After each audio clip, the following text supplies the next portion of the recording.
Alors, dans cette vidéo, on va s'intéresser à l'exercice 20, où on va étudier cette fois la continuité d'une fonction. Donc on a une fonction qui vaut 1 si x égale 1, quel que soit y, ou si y égale 2, quel que soit x, et partout où x est différent de 1 et y est différent de 2, elle vaut 0. Donc si on représente l'ensemble de définitions de f, c'est R2 tout entier, et sur cet ensemble de définitions, il y a l'ensemble des points tels que x égale 1, donc ça fait une droite verticale comme ça. L'ensemble des points où y égale 2, ça fait une droite horizontale comme ça. Ça c'est la droite x égale 1. Ça c'est la droite y égale 2. Et sur ces deux droites, si on prend un xy sur la partie orange, f de xy, ça va faire 1. Et partout ailleurs, toc, si on colorise partout ailleurs, par exemple en bleu, ici, sur cette zone bleue, f de xy vaut 0, ici aussi, et au-dessus aussi.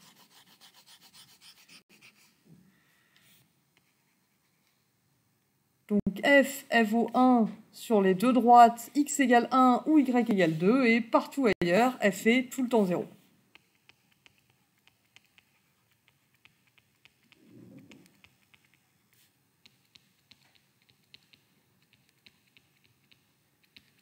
Donc attention, ça c'est pas le graphe de f, c'est juste une représentation des points où f est constante égale à 0 et des points où elle est constante égale à 1.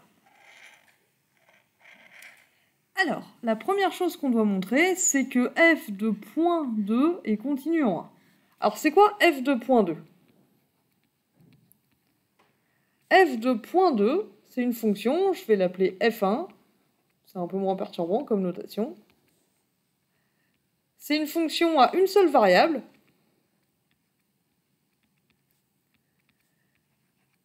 qui est égale à f de t2.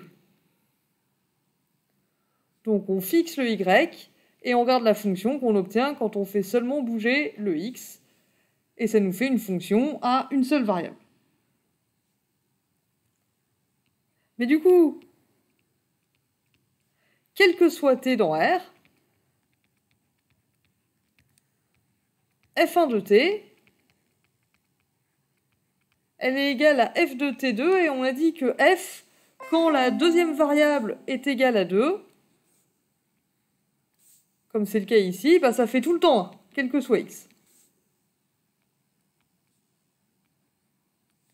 Donc pour tout t dans R, f1 de t égale 1, donc f1 est constante sur R, et donc bah, elle est continue partout.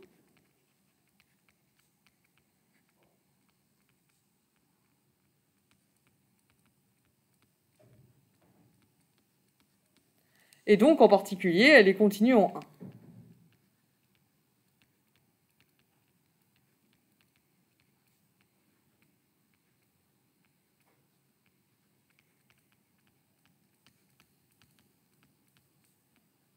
Donc cette fonction f de point 2, la fonction qu'on obtient quand on fixe y égale 2 et qu'on fait varier le x, elle est continue en 1. F de 1 point, c'est la même chose, c'est la fonction que j'obtiens quand je fixe x égale 1 et je fais seulement varier le y.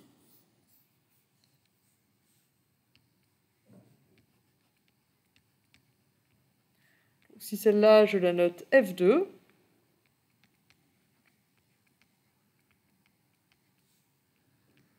Donc c'est la fonction à une seule variable qui est définie par f2 de t égale f de 1t pour tout t dans R.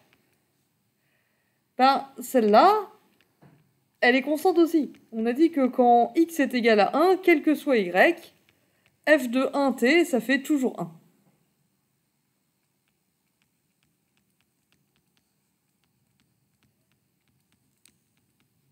Donc, bah, même chose. F2, elle est constante, pardon. Donc, elle est continue sur R tout entier.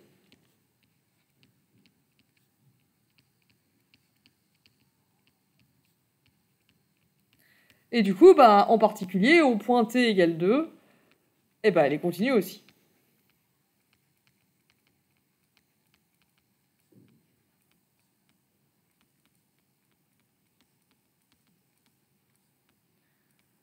Donc si je regarde les applications partielles, si je fixe une des coordonnées et que je fais varier l'autre, j'obtiens deux fonctions continues.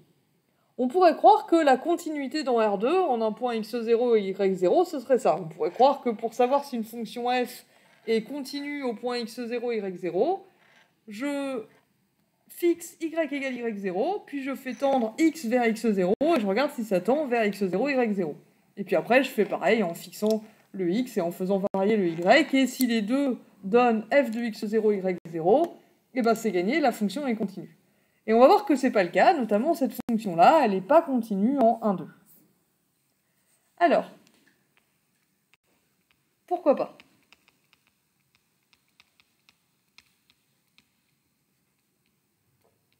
Qu'est-ce qui se passe en 1, 2? Ben, f, elle est continue en 1, 2, ça voudrait dire que la limite de f de xy quand xy tend vers 1, 2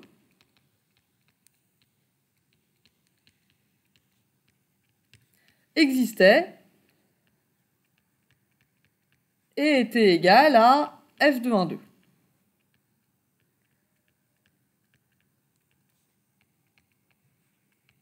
Et on va voir que c'est pas le cas parce que cette limite n'existe tout simplement pas. Pour montrer que la limite n'existe pas, on va faire comme on a fait précédemment, on va considérer des courbes.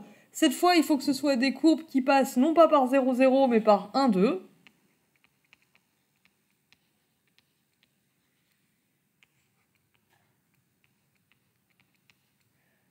Et on va regarder la courbe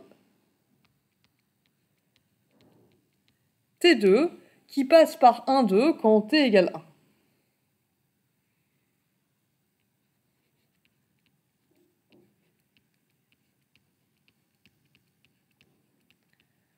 Qu'est-ce que ça fait si je regarde la limite quand t tend vers 1, du coup, de f de gamma 1 de t?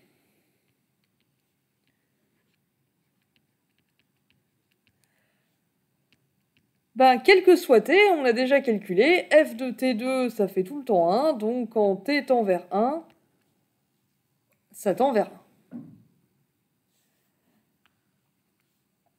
Maintenant, si je prends une autre courbe, si je prends gamma 2 de t égale t 2 fois t, à nouveau, gamma, elle passe par le point 1, 2 quand t égale 1. Gamma 2, pardon, elle passe par le point 1, 2 quand t égale 1. Mais cette fois, si je fais f de gamma 2 de t,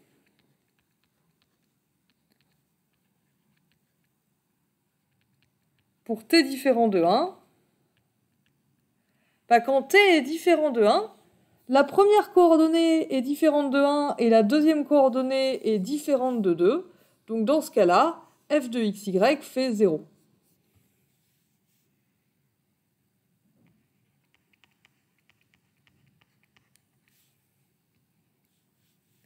Et ça, quand t tend vers 1, bah, comme c'est tout le temps égal à 0, ça tend vers 0.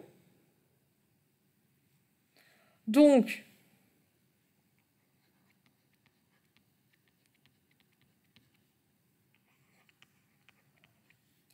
on a trouvé deux courbes qui passent par le point gamma, qui passent par le point 1, 2, mais avec la limite quand t tend vers 1 de gamma f de gamma 1 de t qui est différente de la limite quand t tend vers 1 de f de gamma 2 de t.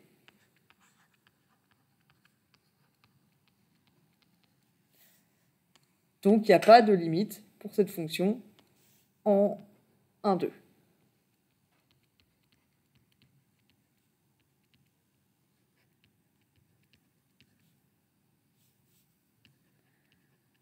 Donc c'est une généralisation de la preuve qu'on a utilisée plein de fois pour montrer qu'une fonction n'avait pas de limite en 0. Donc limite quand t tend vers 1 de f de gamma 1 de t. Pardon, c'est moche, c'est tout écrasé, on va changer un petit peu. Donc la limite quand t tend vers 1 de f de gamma 1 de t, c'est pas la même que la limite quand t tend vers 1 de f de gamma 2 de t.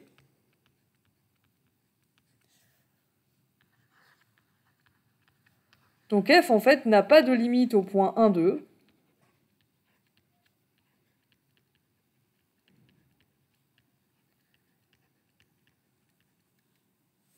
Et du coup, elle ne peut pas être continue au point 1, 2.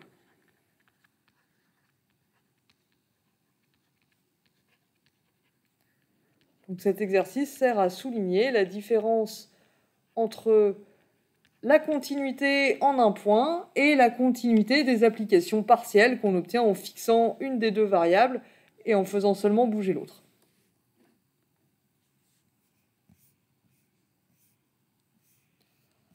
Donc attention, pour étudier la continuité, il ne suffit pas de regarder les deux coordonnées x et y séparément, il faut vraiment regarder les deux d'un coup, il faut que la limite existe, et que quand f de xy, que xy tend vers le point, et bien f de xy tend vers l'image du point, quelle que soit la direction par laquelle on arrive.